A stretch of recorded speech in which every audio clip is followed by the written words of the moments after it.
হাই friend, এতিয়া মই aeroplane নে কি কয় যে ওপৰেদি উঠে তাত আছোঁ। তো মোৰ মানে ক'বলগীয়া বহুতখিনি কথা আছে, প্ৰব্লেমো আছে। আপুনি চাওক, এতিয়া আমি উঠিছিলোঁ 2:40, 1 ঘণ্টাৰ পৰা এটা জেগাতে ৰখাই থৈ আছে। চাওক,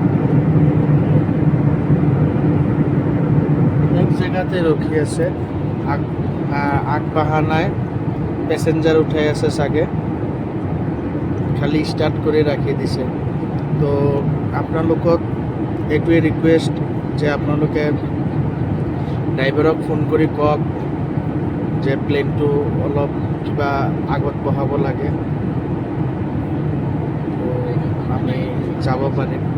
1 ঘণ্টা লেট, এনেই লেট কৰিলে, আকৌ 1 ঘণ্টা ওপৰতে লেট কৰিছে। ইয়াত পেচেঞ্জাৰ উঠাই আছে। পিছত পাইলট এটাই চালোঁ যে নামি পেলাই মুতিলে আৰু কিবা খালে। এনেকুৱা কৰিলে কেনেকুৱা হ'ব কওকচোন। ইয়াত ছুইচ আছে, মাতি আছোঁ কিন্তু শুনা নাই তেওঁলোকে। ঠিক আছে, আৰু থিয় হৈ যোৱা পাব্লিকৰ কাৰণে ধৰাৰো একো নাই। চাই লওক, আপোনালোকে লাগে বাছত আহিব, ট্ৰেইনত আহিব, প্লেনত কেতিয়াও নাহিব। সিহঁতে মক্কেল বনাই পইচা ইমান লৈ লয়। কাৰণ আমাক বহুত সময়ৰ পৰা ওপৰতে ৰখাই ৰাখিছে, কিন্তু